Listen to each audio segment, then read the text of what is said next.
Welcome to First Builders, the podcast for those who shape companies from the ground up. I'm Amber Illig, founder and general partner at the Council Capital, where we invest in early teams solving critical problems in essential industries. And I'm Rachel Tsui, partner at the Council. We love highlighting builders whose careers do not follow a straight line, but instead compound across very different chapters. And today's guest has done exactly that. She started her career in global hardware and graphics companies in what I'll call the golden age of Silicon Valley, working with some of the biggest brands in the world, and then she pivoted to founding a caregiving company that she's been building for over a decade. We're joined today by Duanni Hurd, founder and CEO of Starlight Caregivers, a concierge home care organization serving aging adults and people with disabilities across the Bay Area and Silicon Valley. Before founding Starlight, Duanni held senior roles at Acer, BFG Technologies, and AMD, where she owned the P&L, built multinational accounts, and led go-to-market efforts across North America and beyond. And today, she's bringing that same operational rigor into one of the most human and complex industries there is, caregiving. She's also an LP at the Council, columnist focused on aging, health, and the arts, and she's very deeply involved with her local community. Duanni, we're so excited to have you here on First Builders. Welcome. Well, thank you, Amber, and thank you, Rachel. I'm so excited to dive into this dialogue and sharing the journey I have. Yeah, well, we'll just kick off right here. You spent the early part of your career in hardware and graphics, and you joined before NVIDIA became a household name, building products and partnerships at global scale. What did that chapter kind of teach you about execution and resilience? Well, that's a great question. And when I was in hardware, this is tracing back, 20 years ago, 15 years ago, and it was at that time, it was an exciting time. And we started original from fiber optics when I was in grad school. And then from there, I pivoted to the PC gaming and mobile devices company or industry. And then from there, went on for OEM business, specifically working with AMD.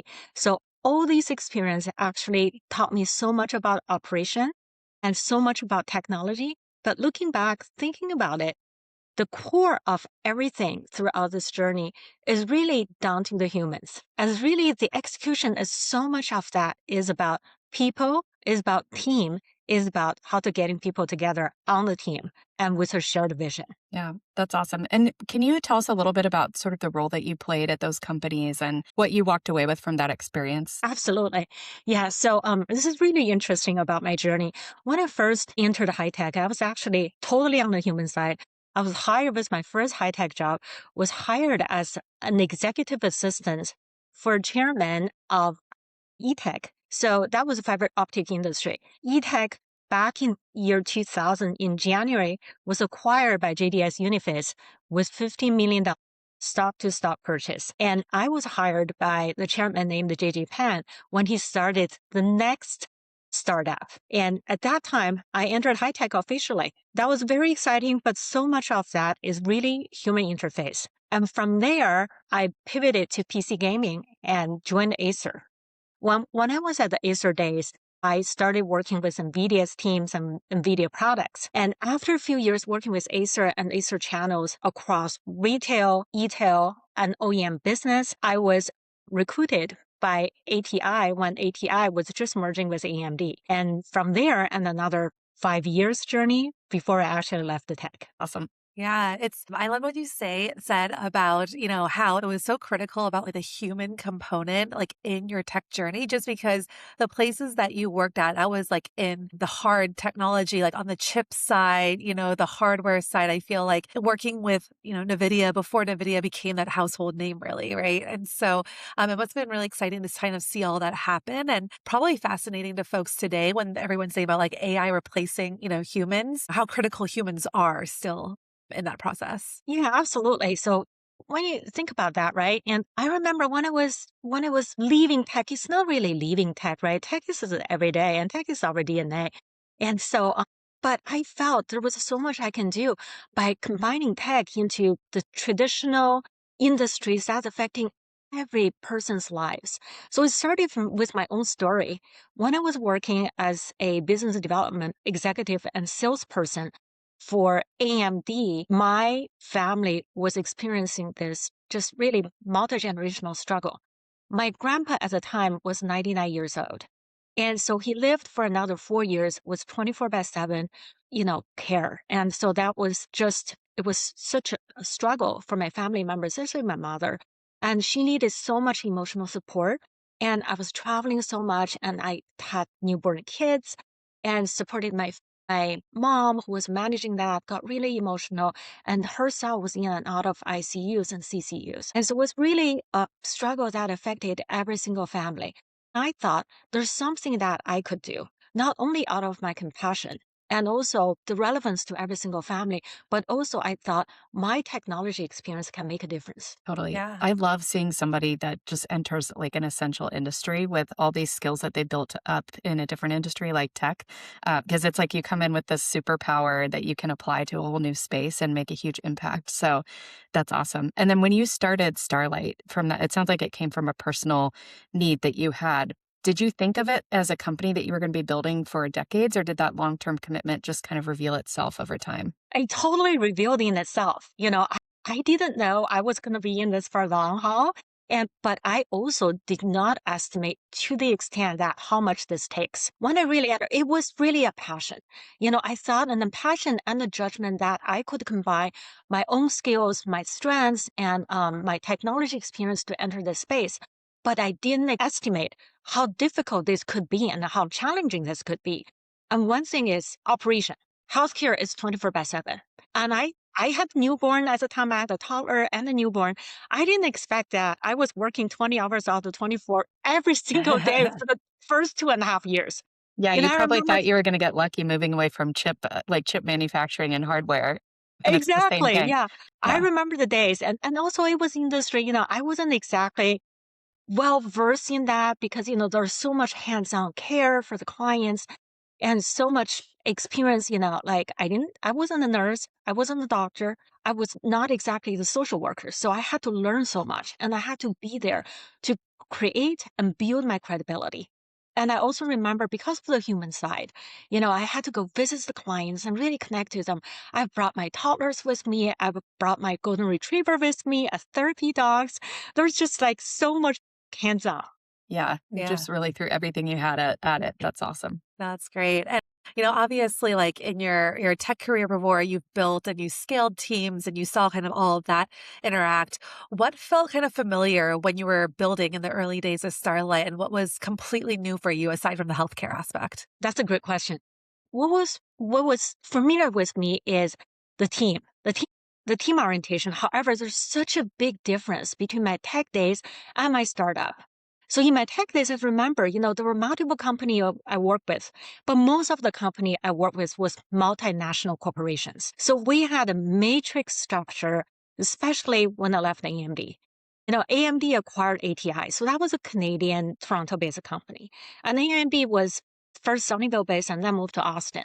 And then had global operation, different offices, and I've been to so many of them. And the decision making was very interesting. It was all around, but it was matrix based. You have your alliance in product marketing, sales, tech support, FAEs, and product development, you name it, to make a decision. And it's just, you have to cross functionally reaching out to so many people. And then there was layers of management, right? Everybody is a stakeholder in that way, but is in the matrix environment. But founding my own business, and we're small, we're nimble, we're bootstrapping, and we just have to, everybody was wearing different hats, right? Instead of being a screw in the huge machine, and we're like jack of all trades, right? And you have to like hit the ground running, and you have to know everything. And it started from me. And first, I had to learn everything. So I knew coming into my startup, my strength was problem solving, was sales, was business development, was branding to some extent. But what I was lacking was operational, hands-on, chart, operation, office, back-end, insurance, finance. Those are the things I was not familiar with. And I did not have direct experience. So I had to learn all of them. Yeah, but through that learning process and with a fearless attitude, I actually created my own credibility. Yeah. And I can hear all of that, just like in the way that you even talk about it, like your passion comes through as well as like the desire to figure it out, which I think is so critical, for anyone who's building a startup, but like especially what we see in first builders and why we started this podcast as well. So, Yeah, Yeah, absolutely. yeah, and you've been building Starlight for over 13 years now, which is rare in startup culture where everybody's like moving around from one thing to the next. But what does that sort of longevity in running your own company forced you to learn that like, quick wins and like the speed of just getting something off the ground and closing it does not? I would love to hear kind of how you've evolved throughout that journey. Absolutely. Looking back, I was thinking, like there are things that are principles that they don't change, but you kind of like cater them, right? And you take different things into priorities. So I was thinking, obviously, as a startup founders, we will have passion. We're passionate about our products. We're passionate about our services.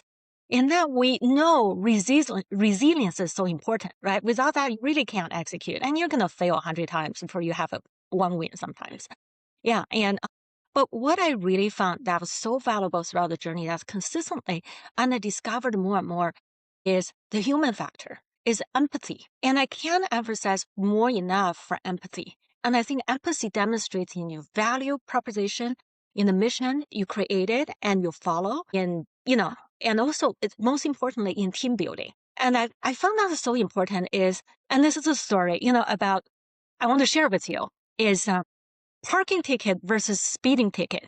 I remember the first day I joined AMD and my direct manager took me to one of the clients and we had a client meeting and I was told, this client is very challenging and most salespeople, most BDEs can't handle him, right? He needs a lot of hand holding. And so we had a dinner and we talked with the client about the newest product launches and development. And so after that 2-hour dinner, and after we left, and my manager was telling me that, hey, you're going to be the account manager for this client because he chose you.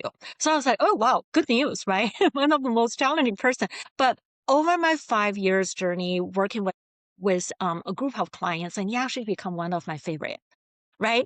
But I think it's the skill of listening and the skill of empathy just to hear, what comes from the client's perspective. And that is so important. And making sure that people feel they're heard. And many times I didn't have the solution, and I couldn't give them exactly what they wanted because of the constraints of the products, of technology, or allocation, materials, whatever, you name it, right? But I think to be able to express, communicate that empathy is so important. And that bridges over to team building. And so I remember I was really running so fast, I was quick, and that's just one of the, my personality traits. Manager was telling me that, hey, usually I give people parking ticket because they're running too slow. They're not catching up with, big corporation and with different aspects of operation. But you did that and you're managing that, but I'm giving you a speeding ticket because you're too fast. Right? I didn't understand. I was like, why am I getting a speeding ticket? He's like, you know what? Because you left other team members behind. You're so fast and you're making decisions on the go. But other people didn't quite understand your thinking process. And they were not catching up with you and they didn't feel good about that. Yeah. So at the time I had some understanding of that, but not nearly as much as I started building my own teams with my startup. And I was only one person. You give yourself titles or not, but you're the CEO, you're the founder, you're everything, but you're also the bottleneck, right? And if I don't get my team members on board, some of them are quick, some of them are slower. Everybody has their strengths and weakness. But if I don't get all of them on board, because each one of them, every one of them is a stakeholder, then I'm not going to be able to be successful. So It's something like such a that. powerful lesson. No, it really Yeah. is. And I love how you kind of really emphasize the empathy and the listening factor. And I think people often, everyone knows it. They say like, oh yeah, it's important to listen to your customers. It's important to really bring in your stakeholders, whether it's like kind of internal or external. But I think about also like the business that you're in caregiving, right? Like this is very personal. This is people's families that, are your customers ultimately, but you're also running a business, right? And so there's some people who maybe on the pessimistic capitalistic side will say you can't really mix like compassion and empathy with financial returns. We feel differently at the council, of course. And I'm sure you probably do too, but how do you balance kind of all of that, right? And the operational discipline along with compassion? That's such a great point, Rachel. And I think you and Amber probably experience that too, right? So we talk about technology, we talk about market, we talk about product and services. And at the end of the day, and so much influence, like coming with like how you achieve product, client, market, so much of that is really a human factor, right? Yeah. And you often meet clients and, you connect with your founders and in your and Amber's role, right? And so much of that is created through connection, right? Because there's like a shared story or a shared background, or you say something and, they're experiencing something. It just clicked and connected. So I feel that was twofold. One is with client, and client loves to hear how you're relevant and what is your mission, what is your value, right? How is that manifested through your service, your products, and your operation? And so we make sure that the clients are feeling that, right? And it's not only through empathy, but a lot of times also through humility. Like I'm able to share with them about my personal journey and what I'm experiencing on a regular basis because I am experiencing that. As a key member of my own family's sandwich generation, and we're all in that, right? We have the aging parents and sometimes grandparents, and we have children, and we're experiencing the struggles on a regular basis. And I'm Yeah. sure you and Amber are experiencing that right now yourself, right? And I've been in this for the long haul. We know, with the lifespan these days, and we're probably be in this for the next 30, 40 years, who knows? And so to be able to share that, and we have a combined challenge, and we have a mutual challenge, it's universal. And I think that's connecting. And also be very clear, and I'm very clear with our clients or potential clients, what are our strengths? And these things make us stand out, right? We're not everything. And we also emphasize we're human too, and we're dealing with human lives and we're in healthcare. And there's some things we can do. And there's bound to be mistakes or missteps that's going to happen. But I'm able to express, or our team is able to express to the clients that our strength is efficiency, as integrity is honesty. And what we are not afraid of is to tell you that we missed that. Maybe we did something wrong looking back, right? But we're able to correct that. And you can trust us. And the trust factor that demonstrated through our behaviors and our communication, I think is winning as a client. And in the meantime, we all know that for the service industries, especially the infrastructure service industries, and the key bottleneck is human. It's a service staff, it's the employees, right? They're good people. Be that you're in healthcare and you're in hospitality industry, right? You're in construction and all in all these industries, good humans are short. We just don't have nearly enough of them, right? But that human service is the fundamentals. And there's so much of that. As of today, AI or technology still cannot replace. And there's a huge expense coming with that, right? And we're sometimes bound about how much we can compensate, we can pay. But what about the rest of that? And for us at Starlight, and we make sure that we make people feel their value through our culture. So building an empathetic culture and rewarding people at the times that, with what we can do. And be that money, be that emotional support, and, be that just being with you, right? We're all family together when we work together. And there's no structure, right? We're all in this together. And I think that culture has made a huge difference. That's awesome. And I remember growing up, I would always hear like the customer's always right. I feel like that was like the mantra of like that couple of decades. And then all of a sudden it feels like right now there's so many businesses that are just like, if you have a complaint about something or you give feedback on something, they're like, oh, sorry, you didn't use our product properly. Or it kind of like comes back on you as the customer. And so it's really great to hear that the way that you're building everything, both internally and externally, is like you have the courage to take a look at yourself and your company and say, hey, could we have done something a little bit better here?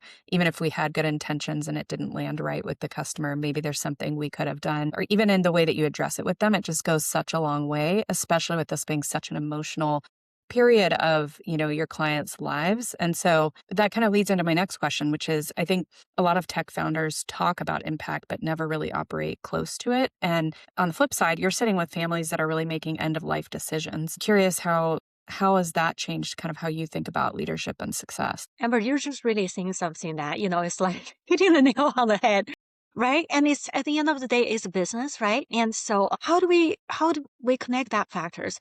And I think it comes down to I feel like, we're building a business. On the other hand, well, let's think about how we connect that business with your life, right? And what is meaningful to you? And I left tech is not because I didn't love what I did.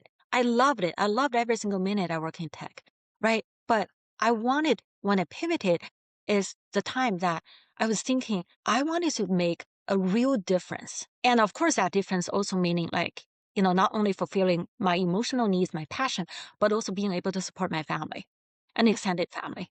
And so I feel like to pick a value prop that you feel is making financial sense because it's a huge market, great products and it has longevity, but also on the other end is speaking to yourself and making you feel like you're leaving a touch point that could be a legacy. And legacy doesn't have to be big, right? And this life is Totally. short. It's something that's meaningful to you. And for example, making yourself a good example for your children and making yourself someone that is proud by your parents, right? Because they had a good child.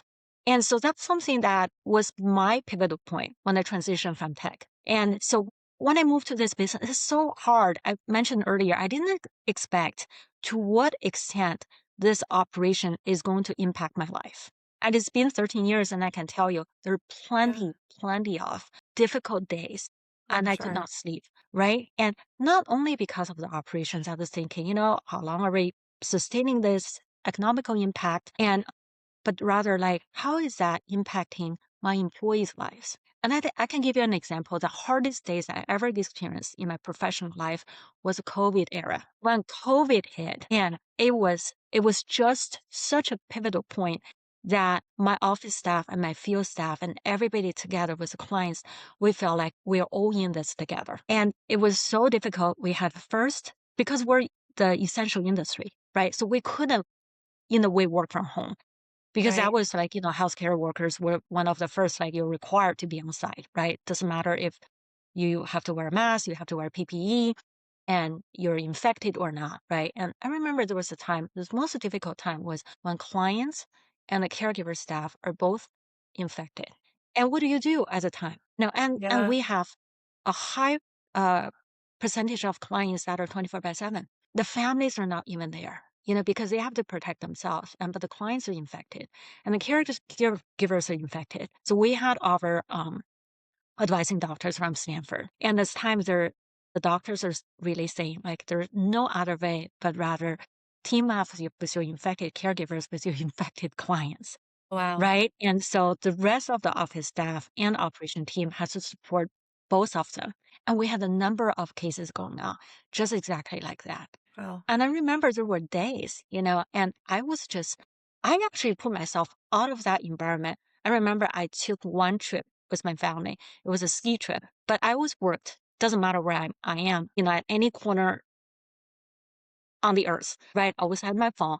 And I was like, sitting in front of the fireplace in Utah, in Park City. I remember this. And I was just thinking, how do I get to tomorrow? Because now I have 10 cases with 24/7, with clients and caregivers both infected. And we probably at the time need 50 of them, the caregivers to be able to rotate, right? And taking care of the cases. So it was very difficult.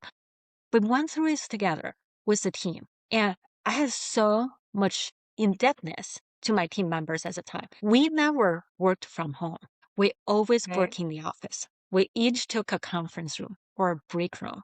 And we were able to quickly come up with decisions, quickly pivot or move forward just through a call across the wall. And we're howling out to each other. Like Mrs. Smith had this situation, right? Who had that situation? What do we do? We're just kind of like yelling at each other from different rooms and move forward. Yeah. We each had our PPEs, right? We're kind of like, the outer space station in Mars, and we're all wearing head to toe PPEs, right? Oh, what a With our time. glasses and everything. Yeah. Oh Yeah. Oh So my man. I was just goodness. saying, like, interestingly, or maybe not interestingly, those couple years during the COVID era were the highest revenue. Wow. And Wow. interesting, we had highest profit, but with a lot of human sacrifice too. Yeah. Yeah. I think Uh, it says so much about your leadership that like when disaster hit from all angles, everybody just banded together. Nobody opted out because I think across the industry, the healthcare industry, there were incredible staffing shortages and all sorts of things because everyone was like, this is not what I signed up for when I got my medical degree or my nursing degree. And so it's amazing that you all, banded together with your clients who probably understood you were in the same situation that they were. So kudos to you for keeping it all going through such a tough time. Thanks, Yeah. Amber. Yeah, it was mutual trust. That and I loved, like, your story of just, like, everyone was in, like, the conference rooms, like, figuring it all out together. I do think that's, like you always hear about those stories of, like, when something really pivotal happens and, maybe a competitor comes out with something in a tech company and they have to really, like, figure it out and they have their war rooms, right? Or, like, mission control rooms. I feel like those are always, like, the tactics used, and when you were describing that, I was like, "That's exactly, I feel like, what's happening essentially in this moment." Yeah. Yeah, Rachel, that's such a great point, right? Like, I mean, these days, and we're saying like, there's so much more working from home remotely and happening these days, right? And for us, it's always been there. Like, I wouldn't call it battleground, or not like that. But we have to make decisions really quick because it's healthcare. You Absolutely. never know. Like, every single minute in our lives could be sickness, death. And that just happens, right? And so oftentimes we have to make quick decisions on what to do at this moment if the client's conditions change, and we have to make a quick decision, right? Are we sending them to the hospital? Are we calling the medical professionals coming to home? Or Yeah. what do we do for the next point? So for us, for our startup, and that's not a startup anymore, it's more like a lifestyle business now. And that just quick decision making and getting team together. Our favorite time is huddle. We get together, we do a quick huddle, and we make a quick decision, and then we move forward with. Yep. Yeah, I love that. Well, I would love to switch gears a little bit. I know you are regularly, of course, probably educating families about like, aging care in general, care, copay options. Obviously, as a fellow person in the healthcare ecosystem, I'd love to get kind of your take on why you think the system is so confusing and what do founders like you, what can they do about that to really kind of navigate, through it? And what do you think they can do to help other people outside of the healthcare system kind of understand more deeply about it? It is. Healthcare is so complex. I'm still a student. I'm just learning every day. Like any single webinar and every single thing coming my way, even though I pick and choose because of time constraints, but I try to get on as much as possible just to educate myself because the laws and regulations are just really abundant and they're coming up at every single minute. Right. And at the core of the operation, this is a labor intense business to some extent. And even though, for the past few years, and actually ever since I started my business, about 2 or 3 years into it, and I started consulting. Not like I was seeking consulting opportunities, but people just, startups and founders were engineers and just come to me. Right. And they somehow found me and then asked me, about their products, right? And verbals and robots and you name it, all kinds of combinations. And so I've always told them, and based on my experience, right, there's just so much human factors and labor factors that are combined into this. It's not straightforward. And a lot of times we have great ideas, great products, but more or less, sometimes our hands are tied about how much we can deploy, right? And there's HR matters, liability, laws, and so in my earlier days in home care, and there were companies, and they really, really wanted to Uberize the industry, right? On-demand model. It was so many attempts at that, and but they one after another folded. Right. And because that technology is there, now we can send people there, but they're not necessarily trained, supervised, monitored, and regulated, right? And we're dealing with people's lives. It's just become a huge concern is the safety, which is number one, not only just the physical safety, emotional safety, but Totally. also financial safety, right? Because we're going into people's homes and it's the heart of their lives and they're opening it up to us. And our clients are very vulnerable. And some of them are physically disabled, some of them are cognitively disabled, right? And they cannot make sound decisions or judgment at times. And so there is this huge factor in the kind of supervision and management that are involved. And that's also, with a lot of laws and about what you can do when it comes to monitoring, what you cannot do, right? And so it's just hugely complex. So when it comes to families or on the client side, we express them and they really value about the human factors that's involved when it comes to supervision. And these days there are products, you can easily set up the nets and different kind of systems and wear your wearables, right? With your phones. There are tools that can help. But that is not, it's fragmented. And this piece can serve a little function, right? But it's not comprehensive. It's not like someone there to ensure like you have a peace of mind. And you still have to, as family members, you still have to do so much, right? Even though you have some tools, so many more tools today, I'll say Yeah. than 10 years ago. Yeah, and also the financial aspects of it. And that's another part, right? We're constantly working towards the solutions which can make aging life care more affordable. That is a hard task to do, and it's so, so important. I mean, I think everybody is wondering, like, how in the world is everybody gonna afford all of this? So, yeah, and you talked about some of the, efforts to scale aging care in the past have not worked out so well because it's so fragmented, because it's so personal. As this sort of demand for elder care rises and labor shortages intensify, what do you think is the hardest truth about scaling care that more people should be talking about right now? That's really, Richard, I mean, Amber, that's the harder core of what we're experiencing right now, right? Is the scaling part. I think there's so many attempts that has been doing that. And for me, I mean, I just like, one small example. And for my business and for the past 7, 8 years, and I've got private equity, and different kind of capitals coming to me and saying like, hey, how do we help you scale? And or how do we take it over from you? Let us scale instead of you, Yeah. right? And but what they do not understand, or maybe they not value enough, is healthcare, and especially people-centered healthcare, is so community driven, right? And there's so much trust factors in it. And because they're really, it's not like you have robots and you have machines, you have big names that people will trust you to take you into their homes and feeling like, oh yeah, you're capable of doing that. So that's what I've discovered. So that is really difficult. I'm yet to see like, which company is actually able to really scale this. After my 13 years in this, I've seen companies coming in and they're buying up a lot of companies, right? Smaller companies and in the communities. But eventually what I'm hearing and what I'm seeing is they're still giving back, that in-person contact, in-person communication, in-person visits back to these companies. And rather than having some kind of algorithm or some kind of system taking care of that. So that is something, and I have been thinking as well. And we're all saying like AI is our biggest opportunity right now. And I do believe that AI can make us run a lot more efficiently and probably can support us a lot with scheduling and with staffing. But how do we combine the human factors, the empathy and trust factors with the AI's capability to make this more efficient, to make this with, a flatter structure, but with the same human connection? And that is probably the thing that we're all trying to conquer. Yeah.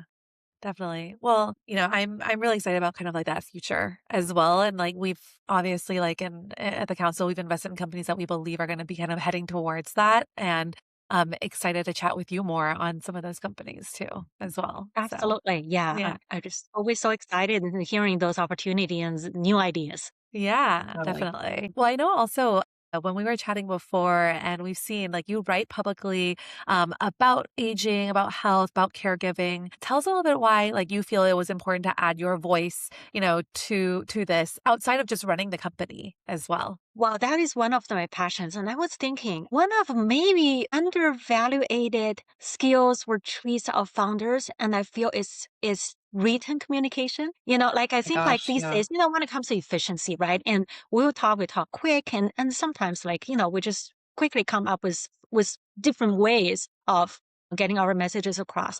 But I think the thinking process of it and the writing part is so important. For me, the past few years, and I'm really getting more interest, getting more involved in the policy making process. And I feel like that is such a portion that is making my life and making my mission feeling more empowering. And I hope more people can get into that, right? And getting a more comprehensive thinking process manifested through writing. And that is just, to me, is very powerful. And I've been supporting our local communities, for example, the community colleges with the curriculum building when it comes to community-based healthcare. And I have been in various nonprofits and making sure that what I do, the philanthropic work or the community services support is actually speaking to the policy level. So I think because the silver tsunami and the healthcare has been so relevant in everyday lives in such scale that we may be conquering every single one of us. We're dealing with a fraction of that, an aspect of that. But if we're combining our human minds and our thinking process and our ideas, our success and failures, our everyday life together, and I think that's going to help the policy level. That makes sense. And it's great that you do spend so much time writing, and I've felt that too. Like we've been doing more and more writing at the council, and it's still hard for me to like get all of my thoughts out and organized in that way, but it does start to create a feedback loop where you start thinking about things in a different way when you have to write them out loud, and then next time even just thinking before you're writing is a little bit different. So it's cool to hear you're on that journey as well, and much farther ahead than I am. But speaking of writing, we saw recently that you had written a review of the ballet. And just kind of switching gears, I've been excited to ask you about that because I love the SF Ballet, and I know you love to write about the arts scene as well. And so we'd love to hear a little bit more about your involvement in the SF Bay Area arts and culture scene, and if you have any great shows to recommend to our listeners. Well, thank you, Amber. You're just making me light up about that because I love it. And yeah, I'm so fortunate. I'm on the press team of San Francisco Ballet, San Francisco Opera, and the Fine Arts Museum of San Francisco. So I am lucky enough to be invited to their opening nights where, the preview of their art exhibitions. And one of my favorite in the spring is definitely the season of San Francisco Ballet. So the one I already wrote and was published was Eugene on again. And so that one was such a human story, and I was really touched, and I believe everybody that watched it was touched by it. And that's also another thing that really inspires me. And you know, it's it is the arts and the creative process. And that is such a creative way or manifest of a human story, right? But those human stories really inspire us. And I personally take so much of that into our everyday business, the business operations, the connection, with your people, with your clients, with your products and services. And that's just one thing and connects me and make me feel recharged and inspired. So specifically, yeah, for the ballet season, and I love our artistic director of San Francisco Ballet, and this is her third season, Tama Rojo. And she came from UK, and she's really, in my opinion, modernized San Francisco Ballet.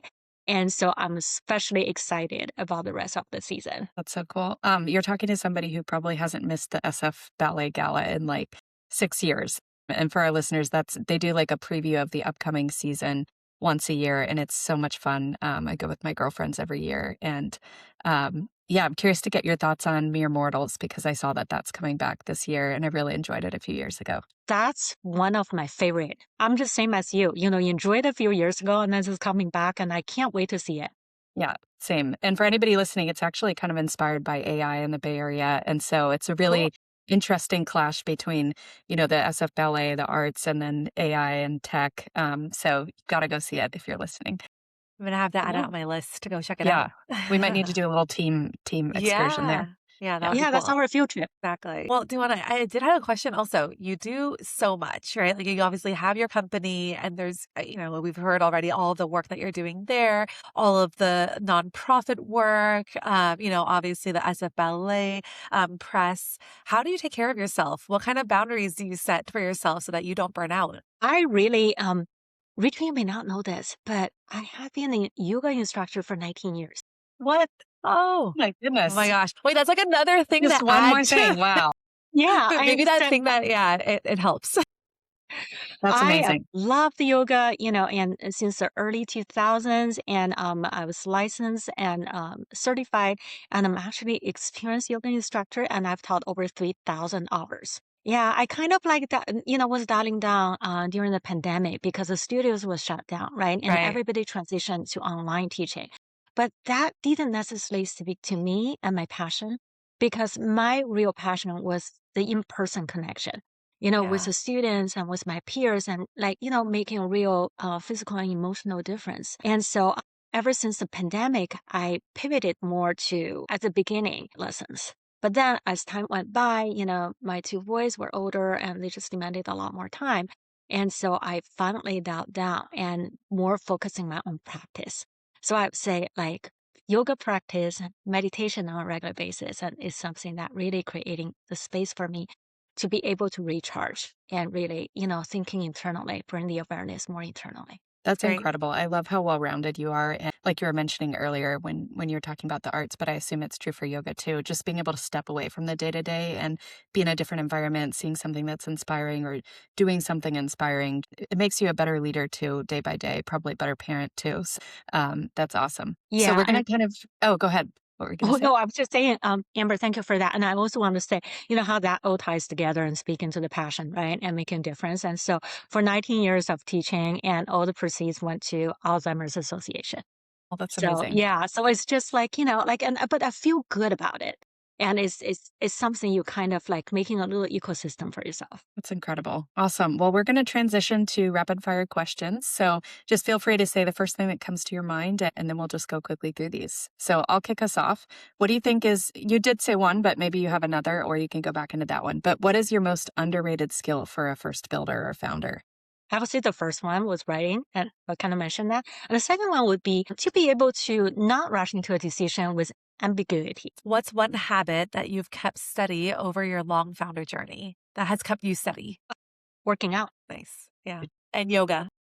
Yeah. Yes, exactly. Yeah. And a lesson from your hardware days that still shows up in caregiving. How to build alliance to influence across multiple levels. Yeah. You're talking about the matrix kind of like organization and getting all the cross functional stakeholders all aligned. Yeah, it's a good one. What's one belief that you hold strongly about building in the care economy? Team building. You really have to have the team.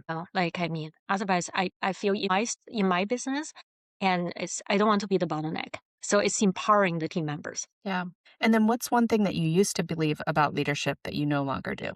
Uh, I don't, I don't believe the used to be like bigger is better. And how to explain that, right? And it's the polished way of leadership, right? And the speaking in a macro level. And these days I value humility. I really value the human connection part. And I also want to see the leaders are actually being able to reach out across all levels, not only just, big capital and big vision and big whatever, but rather how is that changing the lives of the employees of your organization about other humans in this world? And how do you connect that with that? And how do you give back? And that's something like, as of me today, I'm watching. Sense? And then, well, last question for you. If you had a magic wand, what is one thing that you would fix for yourself, one thing that you would fix in the caregiving industry, and one thing for the families that are navigating aging care today? For myself, I would love to have 8 hands. And I can That's really, great. I know you feel the same, right, Rachel Yes. Amber? You probably feel the same, Yes. right? Absolutely. Yeah. And so you can clone yourself. For families navigating aging care, the magic wand would be money. The money to support it. And I hope our combined society with different infrastructures, our government and, our private industry can figure it out together. But I think that at this moment, that's the lack of funding, that money part. Yes. Yeah. And the other one is for our aging industry. For the Yeah. caregiving industry. It's the magic wand would be we have a human-like AI powered magic someone that can be here, that can be so efficiently doing everything and still emotionally connect and but not so we don't have to care or worry about the regulations and labors, to make it really um efficient and possible to give care to every single person that's needed.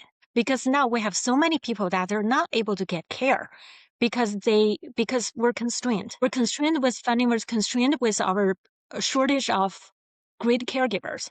And we're not able to deliver that. And they're suffering. And they're, you know, just being there, being forgotten. And that is something that I wish a magic wand could change. Yep, definitely. Well, thank you, Duanni, for joining us today. This has been such an enlightening conversation, and I always love chatting with you and hearing about all the amazing things that you're doing, and even learned something new today that you are also a longtime yoga instructor. So, but all things considered, and moving forward, where can people follow your work and kind of learn more about Starlight Caregivers? Well, thank you, Amber, for that shout out. Yeah, so my website, starlightcaregivers.com, and I have two personalities on Instagram, and one is at Duanni Hurd, and that is professional about our tips for the sandwich generation specifically. How do you take care of your aging ones where you're so busy, handling your professional development, your career, and also your children. And the other one is at Duanni. And that is really about my passion in arts and creativity and my journey when it comes to traveling. And so, yeah, I would say you can find me there. Awesome. I just took a quick note because I'm not following either of those yet. So I'm excited. Awesome. Well, thank you so much again for coming on. So glad to have you on here. Thank you, Rachel. Thank you, Amber. It's such a pleasure. I really Thank you. appreciate this opportunity to share. Wow, that was such an awesome conversation. I always feel like Duanni has lived like 9 lives from having like this incredible, like blockbuster career in Silicon Valley to then building her own company in caregiving and then also layering on all of her work in the arts and exercise and yoga. Yeah. So that was really awesome. I'm curious, like, as we talk through everything, what kind of stood out to you the most from today's conversation? Yeah, I feel like, I mean, she even said it herself. The most, like, the common thread that was tying everything across was the human element to everything. That's obviously very true, of course, in caregiving, but I thought it was really interesting that she noted that in her more earlier tech, gaming chips and all of that, like that side of her career, and how important it was to consider the human element. So yeah, so that was like a really big piece that I loved. And especially in the AI world that we live in today, like the fact that she still strongly believes in that human element is huge. And then the other piece was trust. Like she talked a lot about, of course, the caregiving industry and why caregiving hasn't really worked at scale. And there's lots of PE folks that are really interested in helping her scale, Starlight Caregivers. But what she said really struck with me is that this is a human services type of business that people really require like deeply intimate trust. It actually reminded me of something like Cameron said before, right? Like when you're letting Mhm. people into the house to do the home modifications, like that's like very personal. So you really have to have like a high level of trust in that. Yep. And for anybody listening, that's our portfolio company, Rosarium Health, also in the caregiving space. So, yeah, Yeah. completely agree. And I think what I was thinking about too, as you were talking through trust and as she was talking earlier, is just like in order to get that trust, you have to have empathy, you have to be humble and show that a little bit, even on the customer success side. And so I liked hearing that she was able to admit fault, admit things could be better, really hear out the customer. And I think even broader than healthcare, like this is really something that could be defining for the next decade in terms of all companies in all sectors. Because I think in the past decade, companies have gotten fairly lax about even pre AI, like having bots answer every single question, just sending you to an FAQ page, taking their email and contact information off of their website so you can't get any help. And I think just, in this decade, people are kind of over it. And now that we all have like AI slop in our inboxes and there's, it's everywhere that we're talking to, we're just hyper aware about it. And so I think the companies that go the extra mile to really understand what the problem was, and they can use AI to make that simpler, adding on that human element in customer success, I think is going to be really important to make sure that customers feel heard and feel like you're actually a company that's paying attention to them. Yeah. Yeah. Totally. And then relatedly, she was talking about her empathy and good listening. And I think like it reminded me of a conversation that we've had with one of our portfolio companies, Donish at Resilient Health. We talked a little bit about how when he hears from a customer, like when they have a question, he's not just thinking about the question they just asked. He's trying to figure out what is the question on their mind that is causing them to ask that question out loud. And so just being like curious and asking that second level question to get to what's really on your customer's mind. I was thinking about that when she was talking about the client that she was introduced to that was supposed to be really tough to work with. And then because she was able to be a good listener, which I assume means she was curious and got to the second level question and the third level question, that ended up being one of her favorite clients that she worked with for a long time. So I think that's also a lesson that can kind of apply to any startup out there in any industry, particularly when you're getting into enterprise sales or selling into health plans and huge, huge businesses that have a lot of factors to consider. Like you have to really understand what's going on behind the scenes and not just what's being shared with you at the first question in the conversation. Yeah, absolutely agreed. Well, if you enjoyed this episode, please leave us a review, share it with a friend, subscribe to First Builders wherever you get your podcasts. Yeah, and don't forget to subscribe to the Council newsletter for more founder stories and frameworks that you can apply to your own company. Awesome. Well, we'll see you next time. Bye.